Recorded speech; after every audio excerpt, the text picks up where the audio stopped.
दोस्तों, इस कहानी को ध्यान से और अंत तक जरूर सुनिएगा। आप इस कहानी से ये जान पाएंगे कि हम अपनी समस्या से कैसे निजात पा सकते हैं। तो चलिए कहानी को शुरू करते हैं। एक समय की बात है, एक व्यक्ति अपने गांव के प्रसिद्ध संत के पास गया।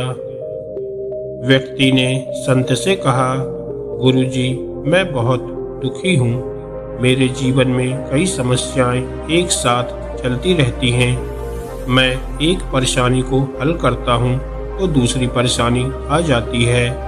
कृपया करके ऐसा कोई उपाय बताएं जिससे मेरी सभी समस्याएं खत्म हो जाएं और मन हमेशा शांत रहे। संत ने उस व्यक्ति से कहा कि तुम्हारी समस्या का समाधान मैं कल बताऊंगा, लेकिन तुम्हें मेरा एक छोटा सा काम करना होगा।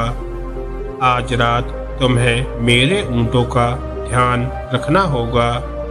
जब सभी ऊँट सो जाएं तो तुम सो जाना। दुखी व्यक्ति ने संत का काम करने के लिए हाँ कर दी। रात में ऊँटों की देखभाल करने लगा। अगले दिन वह व्यक्ति संत के पास पहुंचा तो संत ने उससे पूछा कि तुम्हें रात में नींद कैसी आई।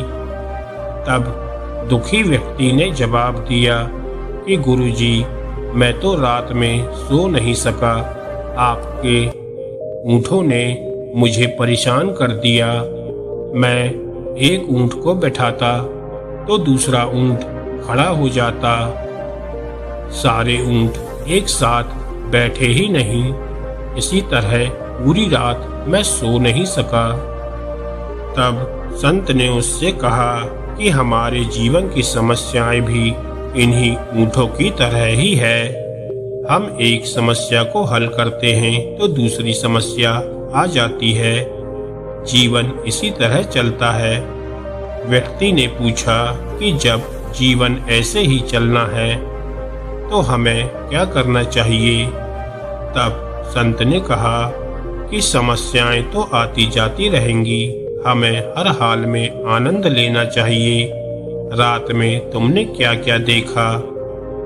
तब व्यक्ति बोला कि कुछ ऊँट तो खुद ही बैठ गए और सो गए थे और कुछ ऊँटों को मैंने बैठा दिया था, लेकिन कुछ ऊँट मेरे प्रयासों के बाद भी नहीं बैठे थे।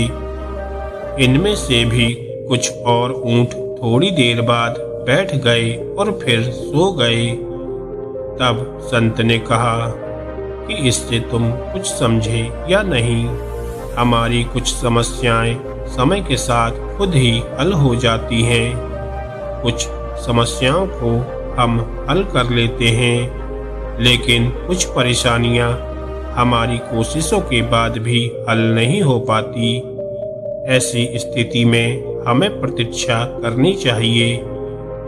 हर पल दुखी नहीं रहना चाहिए। इन परेशानियों के बीच जीवन का आनंद लेना चाहिए।